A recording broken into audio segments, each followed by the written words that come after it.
Hello everyone, I am Dr. Swadesh Kumar. I am head of the emergency department at Narayana Hospital, Gurugram. आज हम बात करेंगे cancer में जो radiation therapy का हम इस्तेमाल करते हैं उसके बारे में. We have with us doctor Indu Bansal, who is director radiation oncology at Narayana Hospital, Gurugram. So before we take our talk forward, I would like to tell you in brief little bit background of cancer therapy. We have three modes of cancer therapy जिसका हम इस्तेमाल करते हैं. Chemotherapy use करते हैं initial stages में, then we have another option of surgery, surgical oncology, and then we have advanced version of cancer treatment that is radiation therapy. तो doctor साहब, रेडिएशन थेरेपी क्या है, इसके बारे में थोड़ा सा बताइए लोगों को. Good morning doctor Swadesh, and thanks for having me here. So जैसे हम सब जानते हैं कि कैंसर का इंसिडेंस बहुत ज़्यादा बढ़ रहा है. इनफैक्ट धीरे धीरे कैंसर के पेशेंट्स का नंबर हार्ट के डिसीज़ के पेशेंट से भी ज़्यादा होने वाला है. तो हमें कैंसर के ट्रीटमेंट के बारे में समझना बहुत ज़रूरी है. तो सब लोग जानते हैं कि कैंसर का ट्रीटमेंट सर्जरी से होता है, जैसे आपने बताया, और कीमोथेरेपी का ट्रीटमेंट होता है. इसके अलावा एक और ट्रीटमेंट है जिसको हम रेडिएशन ट्रीटमेंट बोलते हैं.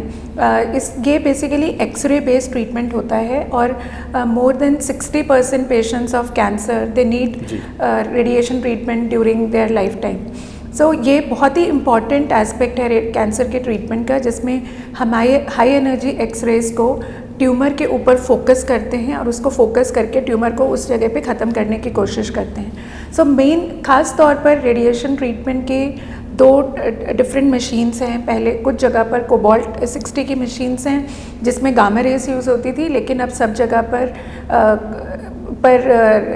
X-rays, high energy X-rays use किए जाते हैं, जिससे कि ट्यूमर को ख़त्म किया जाता है. जी, जैसे मैंने स्टार्टिंग में बताया डॉक्टर साहब कि हम 3 तरह की थेरेपी यूज़ करते हैं. तो कब हम डिसाइड करते हैं कि पेशेंट को रेडिएशन थेरेपी चाहिए, इसके क्या क्या इंडिकेशंस हैं? Okay, that's a very good question. Actually, as I said, कि every patient needs some treatment or single treatment or combination of 2 treatments or a combination of 3 treatments. जैसे अगर हम बात करें हेड एंड नेक कैंसर्स की, जो कि India में बहुत ज़्यादा कॉमन है, उसमें रेडिएशन ट्रीटमेंट बहुत इम्पॉर्टेंट रोल प्ले करता है. सो रेडिएशन ट्रीटमेंट जो है वो न केवल कैंसरस ट्यूमर्स के लिए यूज़ होता है, बल्कि कुछ बिनाइन ट्यूमर्स, मतलब कि जो कि नॉन कैंसर हैं, उनके लिए भी रेडिएशन ट्रीटमेंट का यूज़ होता है. जैसे आपने सुना होगा कि कुछ ब्रेन ट्यूमर्स हैं, जैसे कि पिट्यूटरी एडिनोमास हैं, क्रेनियोफेरेंजियोमास हैं, वेस्टिबुलर श्वेनोमा है जिसमें लोगों को कान से सुनना बंद हो जाता है, कानों में घंटी बजने लग जाती है. इस तरह के केवर्नोमास का ट्रीटमेंट है, और इस तरह के और भी बहुत सारे बिनाइन ट्यूमर्स हैं जहाँ पे रेडिएशन ट्रीटमेंट का यूज़ होता है. इनफैक्ट मैं ये बोलूँगी कि शरीर का कोई भी ऐसा पार्ट नहीं है जहाँ पे रेडिएशन का ट्रीटमेंट ना होता हो. तो हम रेडिएशन जिस जगह पर आपका सर्जरी नहीं पहुँच सकती, उस जगह पे रेडिएशन की बीम्स पहुँच जाती हैं. तो इसका यूज़ सिर से लेके पैर तक सारे ट्यूमर्स में होता है. तो ब्रेन ट्यूमर्स के लिए it's a very very important aspect. इसके अलावा मैंने बताया कि हेड एंड नेक ट्यूमर्स में, चाहे वो जीभ का कैंसर हो, चाहे वो वॉइस बॉक्स का कैंसर हो, चाहे वो खाने की नली का कैंसर हो, चाहे वो फूड पाइप का हो, स्टमक कैंसर है, पैनक्रियाटिक कैंसर्स हैं, लंग कैंसर्स में रेडिएशन का बहुत इंपॉर्टेंट रोल है. इसके अलावा आपके जो बच्चेदानी का कैंसर, बच्चेदानी के मुंह का cancer, skin cancers, soft tissue sarcomas. So आप कोई भी ऐसा बॉडी का, इनफैक्ट कुछ पेशेंट्स में जिनमें स्किन की प्रॉब्लम्स होती हैं, लिम्फोमास हैं जो कि ब्लड कैंसर्स होते हैं, मल्टीपल माइलोमास होते हैं. ब्लड कैंसर में भी आप यूज़ करते हैं? बिल्कुल बिल्कुल. सो लिम्फोमास में, मल्टीपल माइलोमास में, जिसमें बोन्स टूटने लगती हैं, तो बोन्स को फिर से ठीक करने के लिए और पेशेंट का पेन ख़त्म करने के लिए यूज़ होता है. इसके अलावा आजकल हमारे पास एडवांस टेक्निक्स हैं जिसमें बहुत early lung cancers, stage 1, prostate cancer, early prostate cancers, उनमें हम 4 या 5 दिन के ट्रीटमेंट से कैंसर को ठीक कर सकते हैं. और अगर primary cancers of lung, liver, bone, और इनफैक्ट कहीं पर अगर दोबारा कैंसर आ गया है, कोई पेशेंट को, हेड एंड नेक के पेशेंट को आप ट्रीटमेंट दे चुके हैं और उनको भी हम दोबारा रेडिएशन दे सकते हैं. सो एड्रिनल ट्यूमर्स, पैरायोटिक लिम्फ नोड्स. सो रेडिएशन का ट्रीटमेंट एक बहुत ही इम्पॉर्टेंट ट्रीटमेंट है फॉर ट्रीटिंग कैंसर्स। जी, ये तो बहुत ही वास्ट रोल आपने बताया, जो रेडिएशन थेरेपी का जो आपने बताया। पेशेंट सिलेक्शन कैसे करते हैं डॉक्टर साहब? कुछ पेशेंट ऐसे, क्या इसको हम सब पेशेंट्स में कर सकते हैं रेडिएशन थेरेपी को, या कुछ पेशेंट्स को हमको सिलेक्शन करना पड़ता है कि ये इस पेशेंट को हम दे सकते हैं, इसको नहीं दे सकते हैं? ओके, सो रेडिएशन ट्रीटमेंट की खूबसूरती ये है कि जब भी हम कोई किसी पेशेंट का कैंसर ट्रीटमेंट डिसाइड करते हैं तो कैंसर की ट्यूमर बायोलॉजी को हमें समझना पड़ता है। जैसे कुछ ट्यूमर्स हैं जो कि कीमो सेंसिटिव ज़्यादा होते हैं, मतलब वो कीमोथेरेपी को बहुत ब्यूटीफुली रिस्पॉन्ड करते हैं। कुछ ट्यूमर्स ऐसे होते हैं जिनमें मेन रोल रेडिएशन का है। जैसे मैंने बताया कि जीभ का अगर आगे वाले हिस्से का कैंसर है, टिप का या साइड का, तो उनमें सर्जरी का मेन रोल है, बट उसके बावजूद भी काफ़ी पेशेंट्स में रेडिएशन देना पड़ता है। लेकिन जीभ के पीछे वाले हिस्से का ट्यूमर है, टॉन्सिल का ट्यूमर है, वॉइस बॉक्स का ट्यूमर है, तो वॉइस प्रिजर्व करने के लिए अगर आप चाहते हैं कि मरीज़ का वॉइस बॉक्स ना निकले तो आप रेडिएशन को यूज़ कर सकते हैं। इसी तरह अगर कोई पेशेंट अपनी पेशाब की थैली नहीं निकलवाना चाहता ब्लैडर कैंसर में, तो ब्लैडर प्रिजर्वेशन के लिए हम लोग रेडिएशन ट्रीटमेंट का यूज़ कर सकते हैं। सो वॉइस ब्रेस्ट कैंसर्स में अगर आप नहीं चाहते हैं कि पेशेंट का कंप्लीट ब्रेस्ट रिमूव हो, तो उनका पार्शियल ब्रेस्ट रिमूवल करके आप रेडिएशन अगर कंबाइन करते हैं तो उसके रिजल्ट्स उतने ही होते हैं जितना कंप्लीट ब्रेस्ट रिमूवल के होते हैं। डॉक्टर इंदु, बहुत ही आपने विस्तार में रेडिएशन थेरेपी का रोल बताया। आई थिंक बहुत सारे लोगों को इसकी जानकारी नहीं होगी। अगला सवाल जो मेरे जहन में आता है कि बाकी जो थेरेपी है, सर्जरी और कीमोथेरेपी, उससे कितना भिन्न है? How different it is from the other modes of treatment? That's a very interesting question actually. So definitely radiation treatment is different from surgery and chemotherapy, but I would say that a cancer treatment needs a combination of all the treatments. So ये एक तरह से एक गाड़ी के इकट्ठे पहिए से हैं। Yes. So जैसे कुछ पेशेंट्स में हम रेडिएशन जो है वो मेन मोडालिटी की तरह यूज़ करते हैं कि radiation is the main treatment for certain tumours. कुछ जगह पे हम सर्जरी के साथ में सर्जरी के साथ रेडिएशन यूज़ करते हैं ताकि हम कैंसर को दोबारा आने से रोक सकें। कभी कभी हम कीमोथेरेपी दे के ट्यूमर को के साथ में रेडिएशन को यूज़ करते हैं, और कभी कभी जैसे मैंने बताया कि ट्यूमर को छोटा करने के लिए यूज़ करते हैं, और कभी आप ऑर्गन को बचाने के लिए यूज़ करते हैं। सो ये भिन्न इस तरह से है कि सर्जरी में आप ऑर्गन को निकाल देते हो, सो उसके लिए पेशेंट को हॉस्पिटलाइजेशन की ज़रूरत होती है, उनको हॉस्पिटल में एडमिट रहना पड़ता है। जबकि ये मैं बोलूँगी कि ये बिना चाकू के, बिना दिखने वाला, which is not visible, X-rays के थ्रू ट्रीटमेंट होता है। सो ये बहुत कंफर्टेबल ट्रीटमेंट है, कीमोथेरेपी की तरह से नहीं है इसके साइड इफ़ेक्ट्स। तो पेशेंट आराम से, जिस तरह से नॉर्मल आप उठ के आते हैं, आप अपना ट्रीटमेंट कराते हैं, कुछ मिनटों का ट्रीटमेंट होता है, तो आपको कुछ महसूस नहीं होता इलाज के दौरान। और जैसे मैंने बताया कि हम बिनाइन ट्यूमर्स के लिए यूज़ करते हैं, या कुछ ऐसा ट्यूमर जो कि ब्रेन के अंदर पहुंच गया किसी ऑर्गन से निकल के, तो उन सिचुएशंस में हम बहुत हाई डोज रेडिएशन देते हैं, और वो इतना प्रिसाइज रेडिएशन होता है कि जिस तरह से आपने चाकू से उस एरिया को निकाल दिया।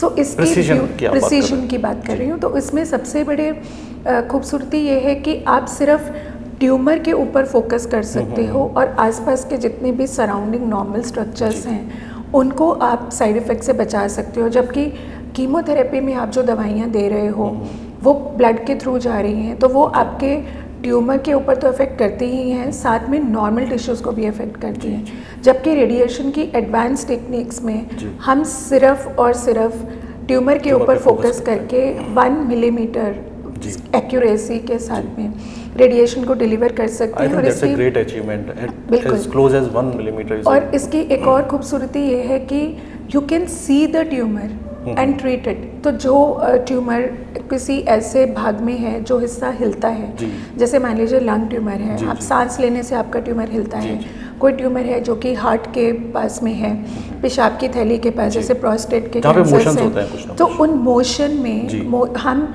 लेफ़्ट साइड ब्रेस्ट कैंसर के पेशेंट्स में, क्योंकि जब आप सांस लेते हो तो लेफ़्ट साइड ब्रेस्ट कैंसर के पेशेंट्स में लंग्स और हार्ट को हमें सेव करना पड़ता है, तो आप ब्रीदिंग साइकिल के साथ में कोऑर्डिनेट करके अपना रेडिएशन ट्रीटमेंट डिलीवर कर सकते दैट हैं। Is phenomenal. So that is phenomenal. तो इनकी वजह से ना केवल पेशेंट्स की सर्वाइवल बढ़ा है, बल्कि मैं साथ में ये बोलूँगी कि मेरे लिए quality of life is very important. So हम न केवल पेशेंट को ठीक कर सकते हैं, बल्कि उसकी लाइफ को और भी खूबसूरत भी बना सकते हैं। So that is how, if radiation is a very good tool if used judiciously and in a proper manner with advanced techniques. Okay doctor Indu, हम बात करते हैं कि किसी भी थेरेपी की कोई ना कोई साइड इफ़ेक्ट्स होते हैं, तो क्या रेडिएशन के भी कुछ साइड इफ़ेक्ट्स हैं, और हैं तो हम उनको कैसे कम कर सकते हैं? That's a very important question, क्योंकि बहुत लोग रेडिएशन को बोलते हैं कि सिकाई हो गई, जल जाएगा, रेडिएशन कराने के बाद कोई बचता नहीं है। तो मैं ये इन सारे मिथ्स को दूर करना चाहती हूँ। So I am very happy that you asked this question. So basically ना तो ये सिकाई है, ना कोई बिजली का करंट है, ये सिंपल, जैसे मैंने बताया, एक एक्सरे बेस्ड ट्रीटमेंट है। तो जिस तरह आप सीटी स्कैन कराते हैं और या एक्सरे कराते हैं, आपको कुछ महसूस नहीं होता, ये उस तरह का ट्रीटमेंट है। और रेडिएशन, जैसे मैंने बताया कि ये जिस एरिया में दिया जाता है उसके साइड इफ़ेक्ट्स वहीं पर होते हैं। सो कीमोथेरेपी से देने से अगर मरीज़ के बाल जाते हैं, तो रेडिएशन अगर आप पेट में दे रहे हैं या किसी पेशेंट को ब्रेस्ट में दे रहे हैं, तो उससे डेफिनेटली कोई हेयर लॉस नहीं होगा। इनफैक्ट अभी हमारे पास इतनी ब्यूटीफुल टेक्निक्स हैं कि अगर मान लीजिए किसी को ब्रेन में भी आपको रेडिएशन देना है, तो हम उसका स्कैल्प स्पेयर कर सकते हैं, मतलब उनके बालों को गिरने से गिरा सकते हैं। अगर आप आई के पास कोई ट्यूमर ट्रीट कर रहे हैं, तो आप उनके लेक्राइमन ग्लैंड को सेव कर सकते हैं, जिससे कि उनके आंसू प्रॉपर बनते रहें। अगर आप हेड एंड नेक के पेशेंट्स को ट्रीट कर रहे हो, तो आप उनके सलाइवेशन बचा सकते हो, जिससे उनका थूक अच्छे से बनता रहे। मतलब फंक्शन प्रिजर्वेशन आप उनका टीथ बचा सकते हो। अगर आप, जैसे मैंने बोला कि ब्लैडर कैंसर्स में अगर आप सर्जरी नहीं करना चाहते हैं, तो आप पार्शियल ब्लैडर के बाकी रेडिएशन दे सकते हो। इसी तरह हम ब्रेन में जब रेडिएशन देते हैं, तो हम बोलते हैं हिप्पोकैम्पल स्पेयरिंग रेडिएशन, मतलब आप मरीज़ की मेमोरी को प्रिजर्व कर सकते हो। सो अगर आप किसी पेशेंट को यूट्रस के लिए या सर्वाइकल कैंसर के लिए ट्रीट कर रहे हो, तो आप उनका पेशाब की थैली और रेक्टम, उन दोनों को रेडिएशन के साइड इफ़ेक्ट से बचा सकते हो। सो साइड इफ़ेक्ट्स जो हैं रेडिएशन के, वो इस पे निर्भर करते हैं कि आप कौन सा एरिया पे रेडिएशन दे रहे हो, आप कौन सी टेक्निक यूज़ कर रहे हो। तो अगर हम ओल्ड टेक्निक्स की बात करें, जो कि कन्वेंशनल रेडिएशन होता था या 2 डायमेंशनल रेडिएशन होता था, उनके बहुत साइड इफ़ेक्ट्स होते थे। बट अब जो नई टेक्निक्स हैं, जैसे कि इंटेंसिटी मॉड्यूलेटेड रेडिएशन थेरेपी या इमेज गाइडेड रेडिएशन थेरेपी, जिसमें आप ट्यूमर को देख कर ट्रीट करते हो, या एडेप्टिव रेडिएशन। एडेप्टिव रेडिएशन का मतलब है कि अगर आपका ट्यूमर श्रिंक हो रहा है, तो आप अपनी रेडिएशन फील्ड्स को भी छोटा करते हो, ताकि आप उनके साइड इफ़ेक्ट्स को बचा सको, पैरोटिड स्पेयर कर सकते हो। या गेटिंग या DIBH, deep inspiratory breath hold, जो आप लेफ्ट साइडेड ब्रेस्ट कैंसर्स के लिए यूज़ करते हो, कि आप जिस तरह से मरीज़ सांस लेगा, तो जिस फेज़ ऑफ ब्रीदिंग में पेशेंट का हार्ट और लंग दूर होगा, सिर्फ उस फेज़ में ट्यूमर के ऊपर रेडिएशन जाएगा। तो इतनी खूबसूरत टेक्निक्स हैं। SRS है, जो बहुत high dose radiation brain tumours के लिए सिंगल सिटिंग का रेडिएशन हम लोग देते हैं। इसी तरह स्टीरियोटैक्टिक बॉडी रेडियोथेरेपी है, जो lung, liver, bone, adrenal, paraaortic node, reradiation for head and neck cancers, उन सब में यूज़ होते हैं। सो उनमें बहुत मिनिमल साइड इफ़ेक्ट्स हैं, रिजल्ट्स फिनोमिनल है। इनफैक्ट ऐसे पेशेंट्स हैं जो कि बेड रिडन पेशेंट्स हमारे पास आए, जो 2 हफ्ते से बेड पे थे because of any bone metastasis, हड्डी उनकी टूट गई थी और वो चल नहीं पा रहे थे, तो उनको हमने बहुत हाई डोज रेडिएशन दिया और कुछ दिनों में the patients have started walking. So this gives such phenomenal and beautiful results that I am really very happy to work on advanced machines and advanced techniques of radiation. That's great. Dr. Indu, my next question is related to the same thing. What facilities we have at our hospital, Narayana Gurugram? What facilities? Okay, so I'm very happy to answer that question. Actually मैंने एक और चीज़ जो बतानी थी कि अभी जब जो हम बातें कर रहे थे, रेडिएशन भी 2 टाइप्स का होता है। एक होता है external radiation which is given by a teletherapy machine. Tele means distance, इसका मतलब रेडिएशन कुछ दूरी से दिया जाएगा और रेडिएशन की बीम थोड़ी दूर से फोकस करेंगे। एक और टेक्निक होती है जिसको बोलते हैं ब्रेकीथेरेपी। ब्रेकी मीन्स नियर, तो आप रेडिएशन सोर्स को बिल्कुल ट्यूमर के पास रख के ट्रीटमेंट देते हो। So thankfully at Narayana Health I am very happy to work on the best, most advanced technology in Gurugram. We have TrueBeam STX radiation platform. It's a highly precise, integrated, intuitive, intelligent, comprehensive platform. और इसकी beauty ये है कि ये इसमें radiotherapy और radio surgery platforms दोनों एक ही मशीन में है। इसका मतलब आप पूरी बॉडी को भी ट्रीट करना चाहें तो कर सकते हैं, and you can focus on a small tumour as small as few millimetres. So TrueBeam technology का एडवांटेज ये है कि जैसे मैंने बताया कि हम ट्यूमर को देखते हैं, उसकी मोशन को फॉलो करते हैं और फिर ट्रीटमेंट डिलीवर करते हैं। तो उस टाइम पे जब आप एक्सरेज लेते हो या पेशेंट का सीटी स्कैन लेते हो ऑन द मशीन, सो इस मशीन पे 25% लेस एक्सरे एक्सपोजर होता है। This is the fastest possible machine. तो जो साइबर नाइफ में अगर 30 to 45 मिनट्स लगते हैं पेशेंट को ट्यूमर को ट्रीट करने के लिए, तो इसमें चंद मिनटों में ट्रीटमेंट हो सकता है। तो अगर कोई बच्चा है छोटा सा प्यारा सा, या कोई पेशेंट्स हैं जो हिल नहीं पा रहे, पेन में हैं, ज़्यादा देर लेट नहीं सकते, तो they feel more comfortable lying down in a closed room, तो कुछ मिनटों में उनका ट्रीटमेंट हो जाता है। दूसरा इसमें यह है कि हमारे पास वीडियो कैमरास हैं मशीन के अंदर इंस्टॉल्ड हैं, तो पेशेंट अगर अंदर रूम में ट्रीटमेंट ले रहा होता है तो हम बाहर 3 वीडियो कैमरास उसकी मोशन को मॉनिटर करते हैं, और अगर पेशेंट को थोड़ा सा भी डिस्कम्फर्ट होता है तो we can see, and there is a beautiful audio, 2-way audio communication. तो आप पेशेंट से कम्युनिकेट कर सकते हो बात करते हुए। We have a music system, तो as per patient preference we can play music for the patient. So I would say that this machine is specially designed to keep patients comfort in mind. हम जब patient को setup करते हैं planning के time पे, तो उसके लिए जो मोस्ट कंफर्टेबल पोजीशन है वो चूज़ करते हैं ताकि ट्रीटमेंट के दौरान पेशेंट हिले नहीं। सो ये है हमारी टेलीथेरेपी मशीन।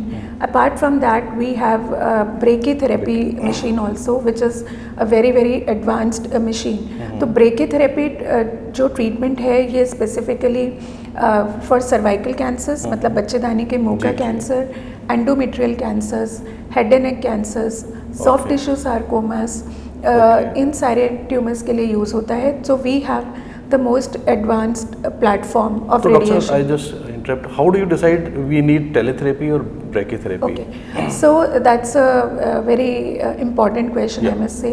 So जैसे head and neck cancers में mainly external radiation use होता है, but अगर आप चाहते हैं कि जैसे मान लीजिए किसी का लिप में कोई कैंसर है और आप नहीं चाहते कि उसकी सर्जरी करके उसका लिप डिस्टॉर्ट करें या उसका लिप छोटा हो जाए, तो ऐसे कुछ केसेस में ब्रेकीथेरेपी में कुछ नीडल्स होती हैं, स्टेनलेस स्टील नीडल्स, वो अंडर एनेस्थीसिया डाली जाती हैं और फिर उनको निकाल के उनकी जगह पे प्लास्टिक कैथेटर्स यूज़ किए जाते हैं। सो उन कैथेटर्स के थ्रू रेडिएशन बिल्कुल ट्यूमर के पास में दिया जाता है। तो सर्विक्स के केसेस में कुछ treatment, part of treatment is done through external radiation and a part of treatment is done through internal radiation.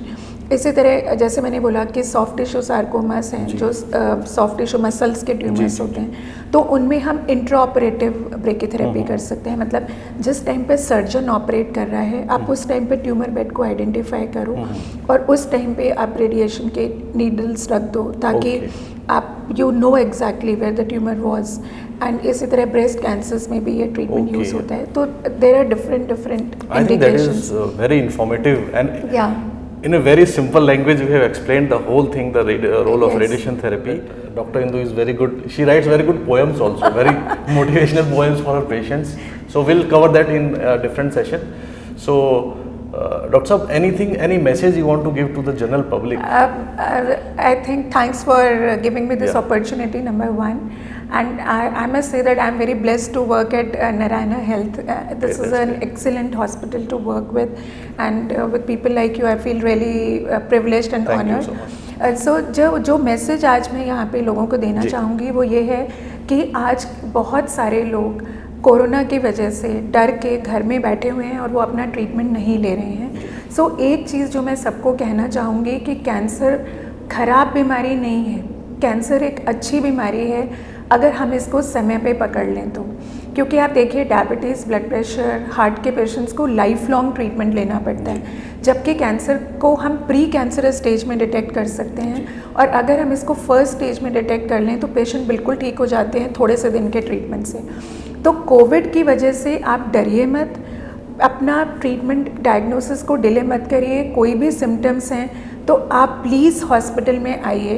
We are taking utmost precautions at Narayana Health to take care of corona patients और cancer patients को। हमारा पूरे corona के phase में radiation department बंद नहीं हुआ है। Every day we have been treating all the patients safely with empathy and compassion. So ये मत डरिए कि मैंने अपना टेस्ट कम फॉर स्क्रीनिंग में आपको कोई भी कैंसर होने से बहुत पहले हम कैंसर को पकड़ सकते हैं। We have good screening packages at Narayana health. So ये मत डरिए कि अगर मैंने टेस्ट कराया और कुछ निकल गया तो, अगर कुछ निकल भी जाएगा तो हमारे पास कैंसर में बहुत एडवांस टेक्निक्स हैं, बहुत एडवांस ट्रीटमेंट्स हैं। Even with stage 4 we can give good quality of life, improve life, extend life and bring smiles on the faces of cancer patients. Thank you so much, Dr. So Indu. that's all I want to say. Stay safe, stay healthy, keep on smiling and take good care of yourself and your near and dear ones. Thank you so much. Thank you so much, Dr. Indu, and thanks for watching. I hope you will like it and you will definitely, get useful information. Thank you so much. Thank you so much.